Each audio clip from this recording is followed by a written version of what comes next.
is Leonie. I am from Udayana University. Today I would like to present my case report with the title Pregnancy with Didelphys uterus and Omphalocal infant. A Didelphys uterus is a rare condition. It is a congenital anomaly caused by a failure of Mullerian duct function. The case is about 30-year-old female patient with G3P0202 with 20-21 weeks of gestational age, with a history of 2 times of cesarean section, presented with a complaint of acute abdominal pain. At first, the patient was suspect of having an ectopic pregnancy. However, from the physical and ultrasonography examination revealed an abnormality of Didelphys uterus with the pregnancy in the right uterus. An affected fetal congenital anomaly of omphalocal also was found. The termination was not immediately carried out since there were no sign of emergency, and the patient had cesarean section delivery at 30 weeks of gestational age, and the infant was underwent a conservative treatment in an incubator. A Didelphys uterus is a congenital anomaly that occurs due to a failure of Mullerian duct function. It caused during the early stage of female internal genitalial system development, with characterized 2 uterine corpus and 2 cervix. An omphalocal is a congenital anomaly. It happened due to a failure of intra-abdominal organ to return to the abdominal cavity after going through the physiological umbilical herniation process. The incidence was 1 to 1,100 in pregnancy, and due to high rate of miscarriage, it is estimated 1 to 4,000 to 1 to 7,000 live birth. A 30-year-old female patient with G3P0202 20-21 weeks of gestational age with a history of previous 2 cesarean section was referred to Sanglah General Hospital Denpasar with a diagnosis of ectopic pregnancy. At first, the patient complained an abdominal pain 1 day before admitted to the hospital, and the patient denied any history of dyspareunia or dysmenorrhea or cyclic abdominal pain or recurrent miscarriage. However, the patient said that she had 2 preterm labor and 2 previous pregnancy. From physical examination was within normal limit, but from an abdominal examination, we found a solid immobile mass with the size 20 times 20 centimeter. And from obstetric examination, we found the fetal heart rate was good, and we didn't do the vaginal touche examination at first. From laboratory was within normal limit, and the patient underwent an ultrasonography examination. However, we found a single live fetus with gestational age 20 weeks 1 day, and we found a ventral abdominal defect for the fetus with the diameter 2 times 2 centimeter with the impression of cal. And then the patient at first was diagnosed with G3P0202 19 weeks 6 day with history of 2 cesarean section with suspected of abdominal pregnancy and fetal congenital anomaly with omphalocal. The patient didn't undergo a laparotomy exploration because there were no sign of emergency, and the next day we do the reevaluation for this patient, and from the reevaluation we found a single live intrauterine fetus with an abnormality of. In addition, from ultrasound examination also show a Didelphys uterus with septum, and then the patient was diagnosed with G3P0202 19 weeks 6 days single live fetus with history of 2 cesarean section with Didelphys uterus and omphalocal. The patient then was assigned to undergo the amniocentesis and karyotyping and echocardiography at 22-24 weeks of gestation. This is the picture where the patient had 2 uterus. This is the left side and this is the right side where the pregnancy was carried out.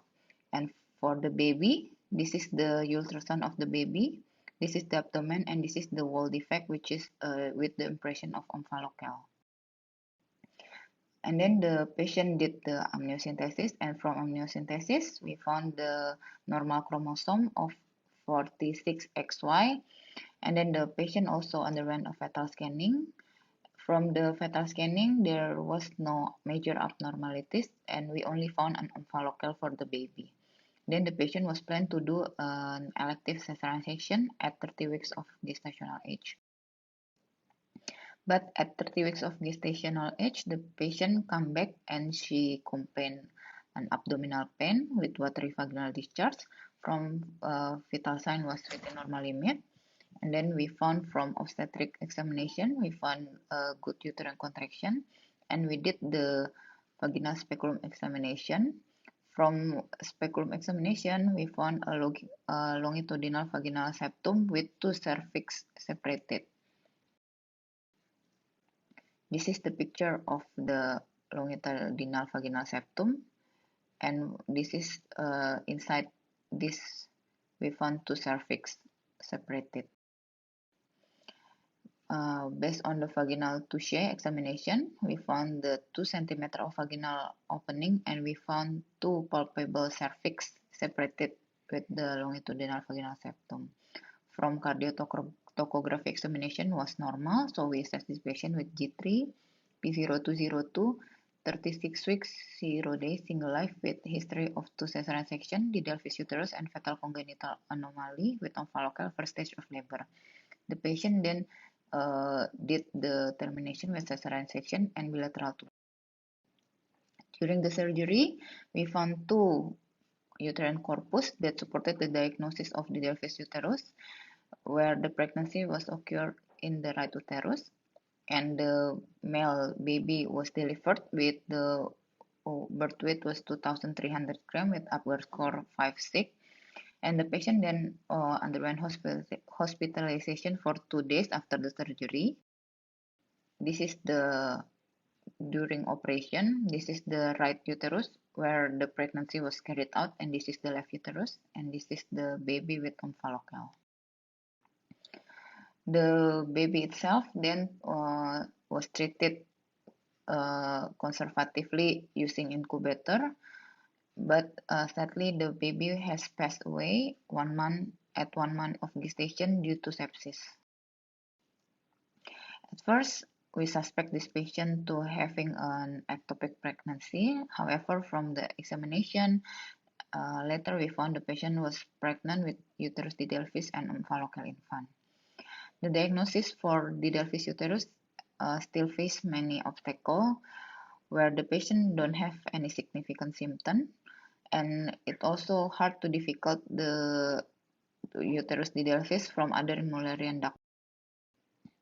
At first, the patient complained acute abdominal pain where she was suspect to have an ectopic pregnancy, but later from physical and supporting exam, we found two cervix which was divided by longitudinal vaginal septum, and then we also find a mass apart from the pregnancy itself.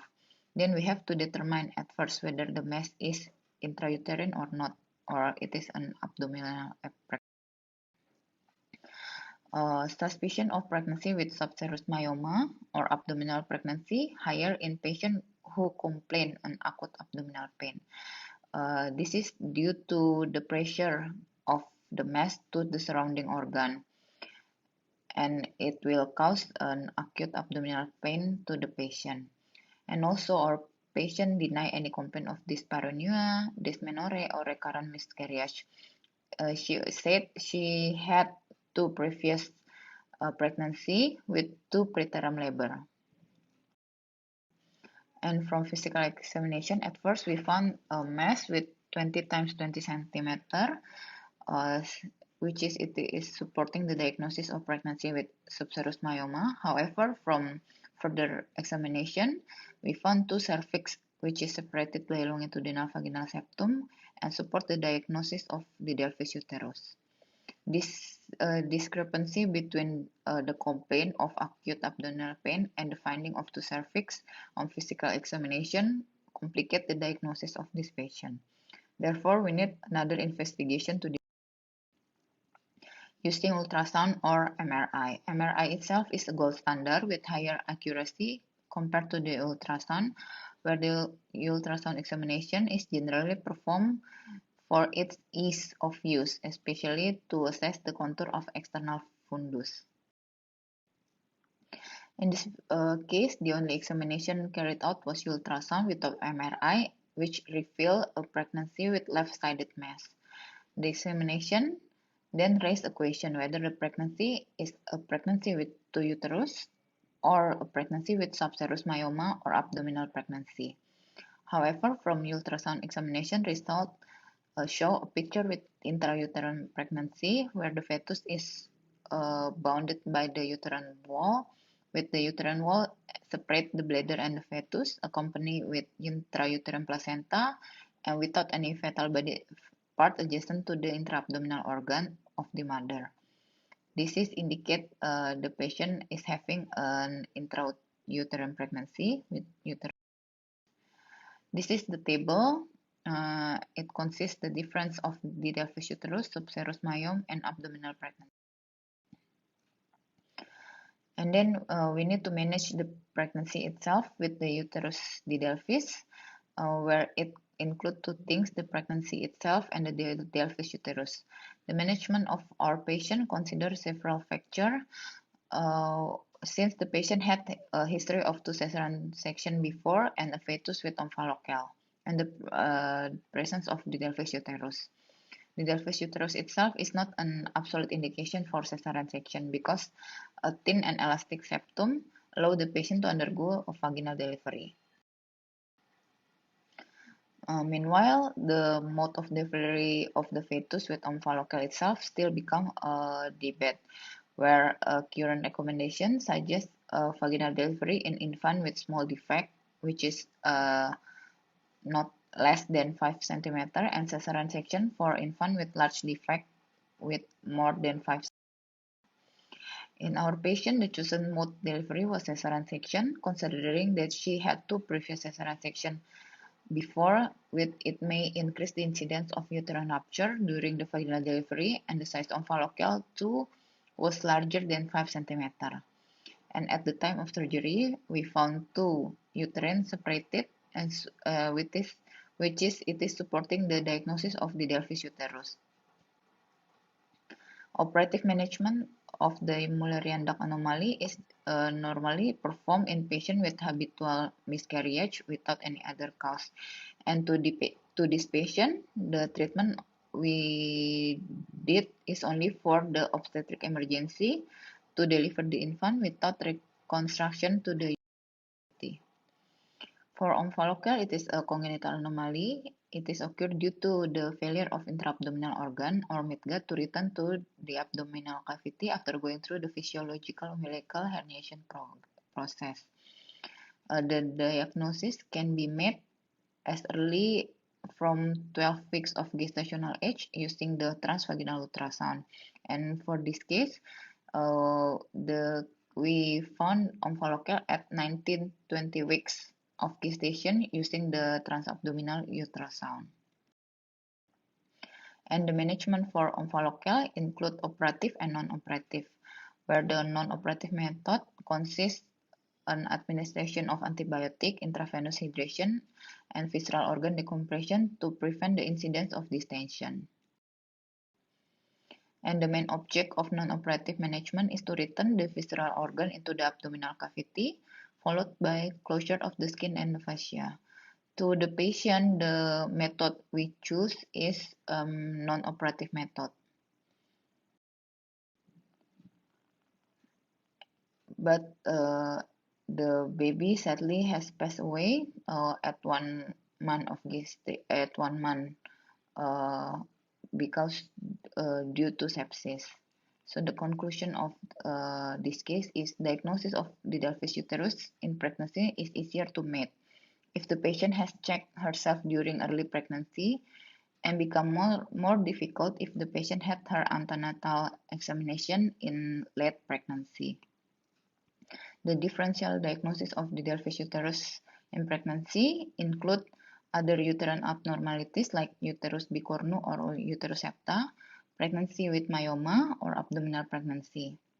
And for omphalocele, it is one of the most common congenital anomaly, and the pregnancy was determined by the presence or absence of any abnormalities like chromosomal abnormalities and the size of omphalocele. The diagnosis and management can be done by performing screening since early pregnancy using the chromosome analysis and the delivery planning that involve anesthesiologist, pediatrician, and pediatric surgeon. Therefore, antenatal screening in the first and second trimester was recommended to detect any congenital abnormalities to the fetus. Thank you.